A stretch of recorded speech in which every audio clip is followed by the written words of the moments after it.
Hello! In this video I will show you how to install Microsoft Edge browser on Oppo Ace2. So you have to start by opening your Google Play Store, then click on search bar and type in Edge. Now click search and click install.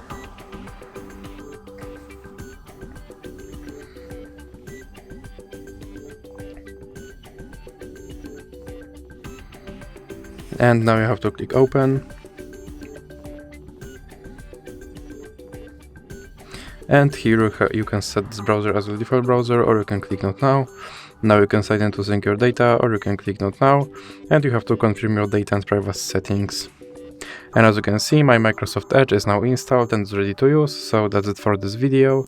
If you liked it, please remember to leave a like and subscribe.